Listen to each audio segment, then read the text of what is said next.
which means that it is time for me to jump in and welcome you all to our In the Midst of a Pandemic webinar. Everybody should be used to webinars and Zoom calls and GoToMeeting calls, and we're going to enjoy this. If you hear screaming kids in the background, it's not me. I don't think it's Kim. I hope not. And we today we're seeing people having one person having sound issues, but it looks like it's just that one person. We are sorry, James. Reboot is always what I tell people. My name's Rob Grosshandler. I'm here to introduce Kim Logan, who runs all of this stuff. Today, she's going to be covering the Cause Toolbox, as well as any other questions you might have for us. We can tell you the meaning of life. I can give you a hint on that. It's 42. And with that, I am passing this off to Kimberly. Thanks, Rob. I am here to talk to you about the Cause Toolbox. It's not just for cause administrators, though I do notice that we have a good amount of cause administrators on the call today. Thank you so much. I'm going to start with the tools that are available to all members, and then towards the end we'll get into the tools that are restricted to cause administrators. They're behind an additional password for security reasons, and we'll get into that towards the end. So once you log into iGive, let me get my little pointer. In this eyebrow menu here, you'll see Cause, which I've circled, and you click on that, it will bring you to the Cause Toolbox. The default page is the Cause dashboard, where you can see a quick summary of the next check amount and when they expect that to be paid out. You can also click on View Issued Checks and scroll down to double check the current mailing address for your cause to make sure that we are sending money to the right place, because that is obviously what we are all here for. If the mailing address is incorrect, you can click on that little sentence right there in blue and let us know so that we can fix that for you as quickly as possible.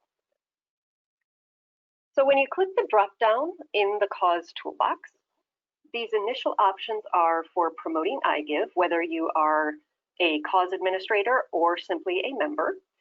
iGive works best when we have lots of people shopping for the same cause, for your cause, and we want to make it easy for you to tell people about it. We've got lots of options for easily sharing this message, and we hope you'll take a few minutes to take a few of these steps and see the results quickly. The first option is tell a friend, which actually I'm going to go back one. So tell friends about iGive, which will actually take you to the member tell a friend page, and you'll see several options for automatic posting to Facebook or Twitter. We have some sample language that you can include in an email. We've highlighted a few of the things that we believe work for spreading the word, including the fact that there are over 50,000 causes listed on iGive, and we include a link in that sample language that will take potential supporters directly to your chosen charity on iGive. That way they don't have to search through 50,000 to find you. It makes it a much easier experience for potential supporters. Another thing that makes a very big difference in ease of registration is the join link. So the next option in the Cause Toolbox is create a join link. When you're inviting new supporters, you can tell them about iGive, and they can go to iGive and they can search. As I said, we have over 50,000 causes listed currently, and even though we do our best to make it easy to search by name, by cause type, whether you're a sports organization or a religious affiliation or band boosters, and we also include location. But the easiest way for you to tell people about your cause on iGive is to create an easy to remember join link. So my cause right now is colorofchange.org, and we've created, oops, I hit the skip. Sorry about that. And we created the join link, igive.com/colorofchange. Now you can use an abbreviation, you can add maybe the location. So if you are Color of Change Atlanta or Color of Change St. Louis, you can add those specifiers so that people know exactly which chapter or division of that charity you are supporting. You're also given the option here to test the join link to make sure that it's taking people directly to your page. We have some suggestions about where you can share that join link, whether it's in your email signature or on your Facebook profile, your Instagram biography, if you wanted to add it to your website. It's a simple link, it takes up very little space, and is really a great tool for sharing information about your partnership here with iGive. The next tool we have is for your live events. I know not many of us are having many live events right now, but when we were, we had a tool that we call the party sign up page. So as long as you have Wi-Fi access and a laptop or a tablet, this page allows you to easily pre-register members in person. That way your friends and supporters can enjoy your event while they are there, but then when they get back to a computer that they'll be using for their online shopping, they will have a reminder in their inbox that they can confirm their membership and start shopping right away. There's a little activate button at the bottom of this page that allows them to submit their email. And again, it generates a reminder email that allows them to confirm they want to support your cause. And it goes directly to your cause. So again, they can skip that searching step. And they'll be right at their computer when they do confirm it. So it's a great timing to remind them of what iGive is and how it works. And then they can just start shopping right there. Next on the cause toolbox is a wide range of banners and logos. If you have a website where you can place a banner or a logo, we have various options in GIF form or GIF form. I was raised on Jif peanut butter, so saying Jif when I see a G doesn't really work for me. If that's not the case for you, I do apologize. These can be downloaded directly from our site. We also have a high resolution TIFF file, and Rob can probably explain much better what that stands for, but what I know is it is a large file, so be careful when you're downloading it because it may take a little longer. We also have a variety of banners that are a little bit more colorful. They do typically include the iGive logo along with some cause-specific imagery.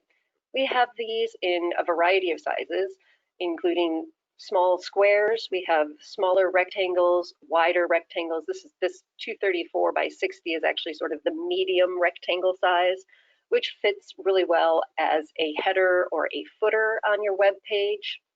If you happen to be a Facebook user, on the iGive Facebook page, we also have a variety of much larger sizes that are really great for Twitter, for Instagram, and of course, for Facebook. So if you go to facebook.com and find the iGive page, click on the photos section and you'll see many of these images in much bigger sizes. Now remember, and again, you can copy the link details directly from iGive, from the toolbox here, and paste them into your site or blog or wherever it is you'd like to share that image. And remember when you do to go ahead and tie it to your join link. Again, this way, if a potential supporter clicks on the image, they'll be taken directly to your cause's sign up page. If you're a little more old school and you prefer to use paper, we have some customized flyers and brochures that you can mail. You can include them in your program, in your next fundraising mailing. or hand them out at your next meeting. The flyers and brochures is the next in that drop down from the cause toolbox. And we have downloads available for a PDF file or a Word document. The PDF file does require the Adobe Reader software, which is free to download, and you can download that right here from this page. And then we have a variety of options with varying language and varying layouts. So we have a one-page flyer, we have a trifold brochure, we even have a tear-off tab sheet if your local coffee shop still has a bulletin board. This is a great place for that. And again, these are customized with your cause name. And if you've created that join link, they will also have your cause join link. Next up, if you have your own printable things that you hand out, we have blurbs and ads.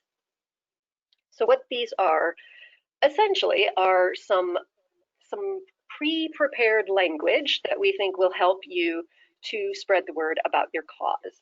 We highly encourage you to personalize these. What we've done is create sort of a generic pitch opportunity that you can use this language as a starting place. If you copy and paste it, it may work great. However, we do know that when you personalize your messages, people listen better. They hear it better and they care more because they know that you care more. But we do offer a variety of language options, and we also offer ad options. So we have a question from Jenny, and actually it works really well with this the half page, full page, quarter page ad you're showing us. Jenny says, what happens if our cause we can't find a really good image? What can we do? Sure. We do try and keep the ads that we provide sort of generic because there are 50,000 causes and it's not something that we can personalize for everyone.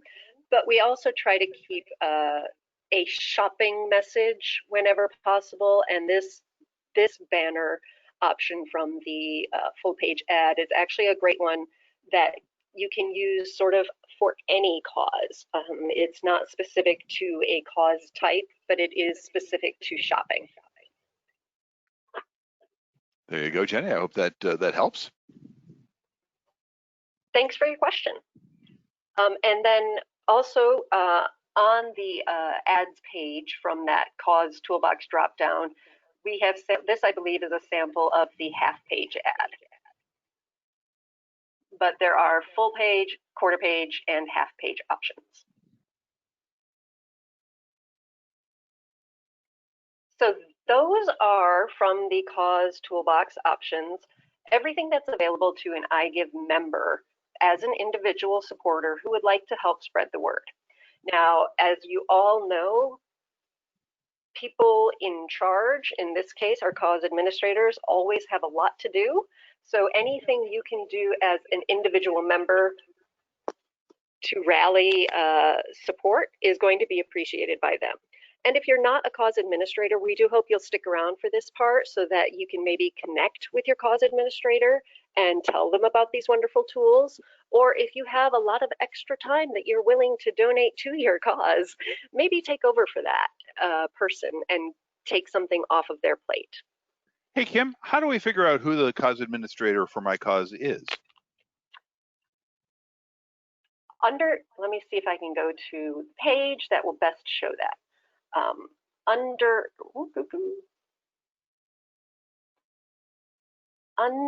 the cause,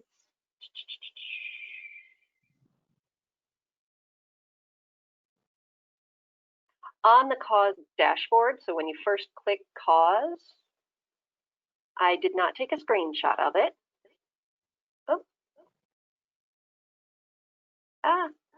I'm getting away with myself.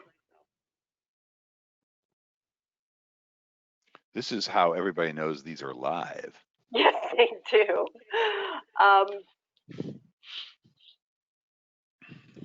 If you have access to the cause tools, then you are the cause administrator. If you do not, how do you tell? That's a great question, Rob. Right. I don't recall. We'll have to figure that one out and paste it onto the end of this webinar. Okay. I mean, I know because I am the cause administrator, but I haven't used iGive as a member only in quite a bit.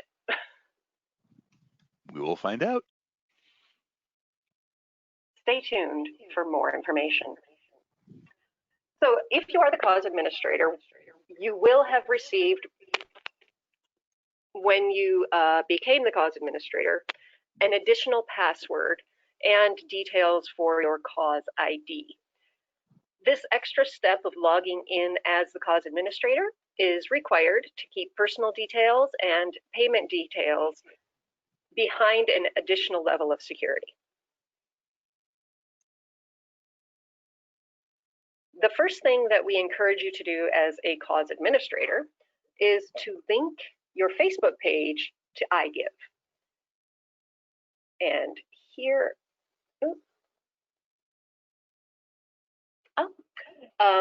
and that is a process that will allow you to set up automatic posting from iGive to your cause's Facebook page, either when your cause is getting a check, when your members are active and shopping, or to encourage people to register. And these settings can be adjusted by you at any time for frequency, including weekly or monthly, or simply only when we get a check. And you can disconnect that if things get too busy, which is actually a good thing because that means your cause is doing really great and there's a lot of activity. You do need to have access to your cause's Facebook page as an administrator at Facebook. And there is a support article that details every individual step to link to Facebook. Oh, sorry, I'm getting some feedback.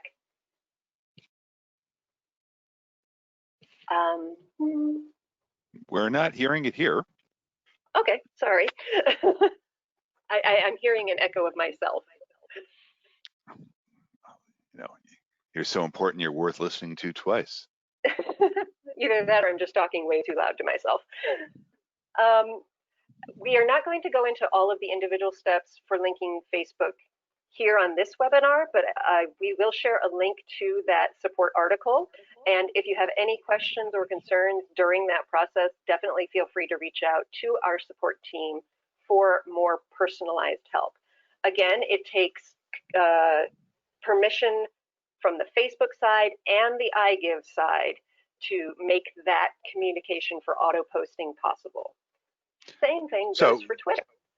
While you're on this screen, if a person who wants to figure out who the cause admin is goes to reset cause admin password, there you will find out the email for the current cause administrator. Yay! I love it when a plan comes together. Thank you very much, Rob. So once you find out who the cause administrator is, they will be able to log in with the cause ID or the cause email and then the cause password. And this screen will show up as soon as you click on any of these things that require that password, the first of which being linking to Facebook. So let me say that we have gone ahead and logged in. We'll be taken to the how to connect. Again, this is a fairly complicated process, so give yourself 10 to 15 minutes to read through the instructions and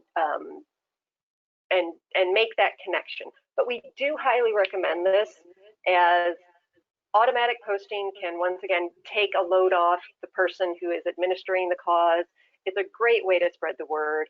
And Facebook and Twitter both have the ability to reach a wide range of people and your supporters without a lot of effort after that initial 10 to 15 minute setup. And just to reiterate, because some marketing person someplace told me to always repeat something 3 times. Using Facebook or Twitter via iGive means that we're doing the marketing with you. You get to control the frequency, but it means that even while you're just sitting back enjoying a libation in your backyard or on your balcony, looking at the sunset, Facebook and iGive are working on your cause's behalf to make sure that everybody, when they're ready to shop, remembers to shop through iGive to help your particular cause. That's right. As someone I know likes to say, it's automagic or automagical. And remember that this is an option for Twitter as well. Currently, we do not have this setting for Instagram, but as new technologies come about, we are always looking for ways to improve.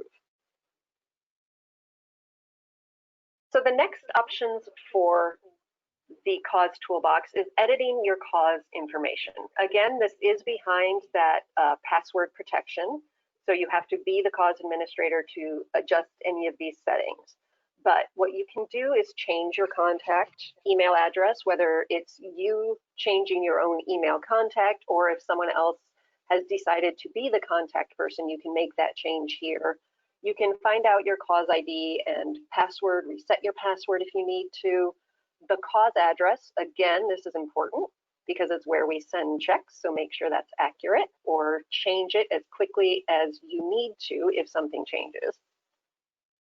And then if you wanted to change the description of your cause or the name of, maybe you want to add a attention someone so that they get the cause, you can click the little plus sign on any of these to make those edits. The next option on the drop down is the cause ledger. And the top part of the cause ledger looks exactly like the cause summary, with the number of supporters, the amount of money paid, the next check, and etc. But because you're logged in as the cause administrator, on this page, if you scroll down, you can actually see individual details. We call that your ledger. And this information is available to the cause administrator as view only here on the page, or you can download the data as an Excel spreadsheet so that you can have that data and manipulate it as you need to. Now, note here that I have crossed out the name and email of this particular member. If a member, when they join, chooses to be anonymous, what will actually show up here is the word anonymous and no email. So we respect our members' privacy options, and we make sure that the cause administrator only has access to the information that the members would like them to have access to. So I, as a member, am happy to share my name and my email, but others want to have that be an anonymous option. From this page, you can see the transaction date, if known, the name and email, the amount of money that was generated by the purchase, a description of whether it was a purchase, a credit, a return, the date that it posted to that member's account, and then the check number where that amount was included and sent to your cause. Which takes us to the check manager. So the cause check manager is where you go to let us know if you have any problems with a check you've received, or if you did not receive a check for some reason that you're expecting. We ask that you confirm everything is as it should be. Sometimes it's just a matter of the 75 days in arrears that we hold checks, and the reason we do this is because merchants have to account for typically 30 to 60 days of a return. So if I were to buy a shirt from JCPenney and it didn't fit, I would get that credit from the initial JCPenney purchase, but then when I returned it and JCPenney let iGive know that I returned it, that return would show up in my stats.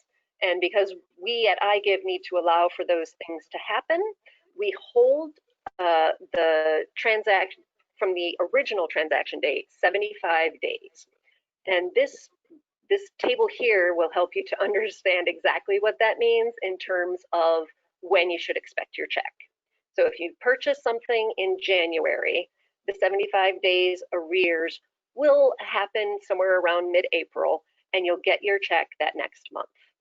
So if you have not received a check and it does not fall into these parameters, then that indicates there may actually be an issue with either your address, or if there's a PO box that didn't have an attention name, sometimes it doesn't get delivered to the right person.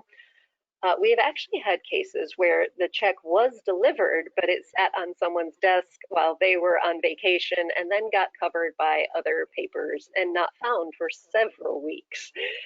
It does happen, but if you don't get your check, we want to make sure that you do. So you can also, oops, I went ahead too far. At the bottom of this page where you can scroll down and acknowledge that you understand the policies they are, and then you can tell us that, no, I really should be getting a check and I didn't. And that will trigger a investigation on our end into why you might not have received that check, and a reissue of that check if needed. One of the last things is one of my favorites, actually. It's your supporter list. The supporter list is a great tool that you can use for cheering on your members and supporters, for thanking them for supporting your cause. On this supporter list page, you can actually see the individuals who are supporting your cause. Again, if they chose not to be anonymous, their name and their email will appear on screen. Or again, you can download this as an Excel file, and then you can use that as a mail merge if you have a newsletter tool that allows you to add fields with the name and send them to specific people. It's a great way to easily communicate with members that are already active and supporting your cause. On this supporter list, we indicate the date they joined iGive, the amount they've raised so far this year, the amount they've raised for you since they joined iGive, whether or not they have the iGive button installed, whether or not they are getting a shopping bonus, which we offer from time to time, and or connected to Facebook, or if they've gone dormant. So if a member hasn't visited a store via iGive in the last 3 months, we call them dormant. But that's actually a great opportunity for you to reach out and remind them about iGive and your cause, and how easy it is to support your cause just by shopping. And again, if that member is anonymous, you won't be able to reach out to them directly, but that is because we want to honor their privacy. And it is about 11:30 Central Time, which is great because this is our last slide. If you go to support.igive.com, you will see some general information, some FAQs, a lot of details on how do we thank our supporters. How do we access the banners and buttons and the things that we've gone through on this particular webinar, but also a lot more in-depth things, and connecting to Facebook, that page that I told you about earlier. And for that, I believe that's all I have prepared. Rob, do we have any additional questions? There we go. That'll help. We have a question from Linda. Linda asks, our cause administrator is no longer with the organization. How do we change the administrator? And I'm throwing that to you, Kim. Okay, sure. What you'll need to do is send either go through support.igive.com to submit a ticket, including the name of your cause, the email of your former cause administrator, who you would like the new administrator to be, and a phone number where we can reach you to confirm all of the information. Or you can send that in an email directly to support@igive.com. We will then process that and confirm that we have the most up-to-date information and provide the new cause administrator with those cause login details. Abby asks, are we seeing anything different because of the pandemic? Well, we're seeing a lot of people sign up for Instacart. Actually, yes, we are seeing that individuals are obviously doing more shopping online than maybe they were doing in person previously. Our gourmet and grocery category is definitely seeing an increase. So if you're someone who likes Chicago steaks or some salmon, but you don't necessarily want to go to the grocery store and get that, um, ordering that online and having it shipped directly to your door is a great way to get the same sorts of food and items that you want to be getting and also to support your cause at the same time.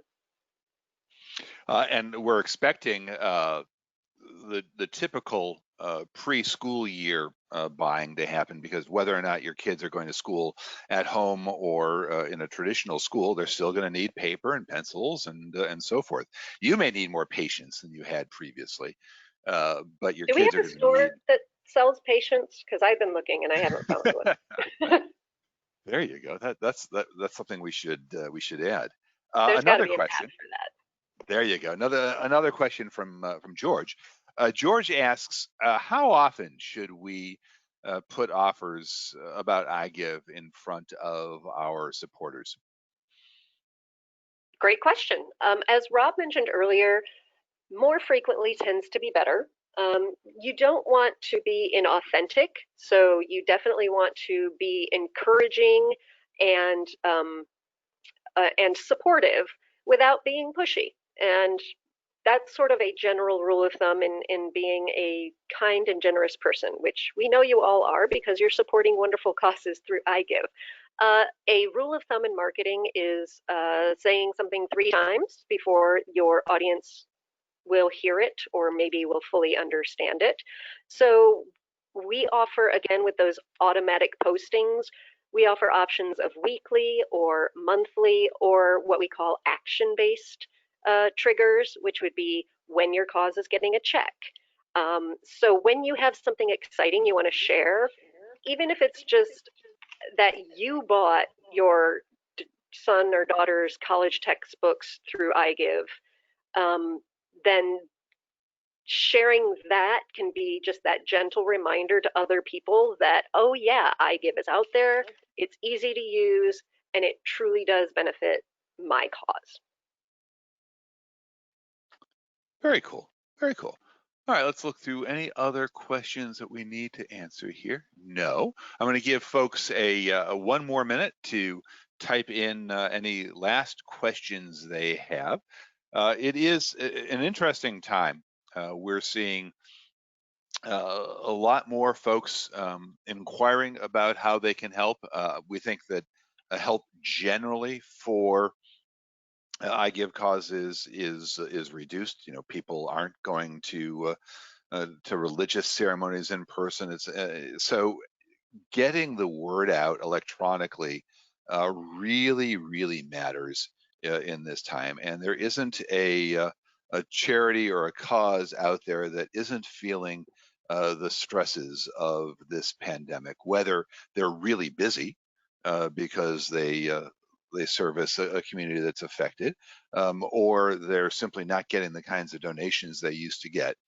Um, Everybody is involved, and we want to make sure that iGive is there and helpful for you. So if you have suggestions for us, questions for us, support at iGive is always a great thing. We have one final question from Jan. Thank you, Jan, for giving us an easy one to answer.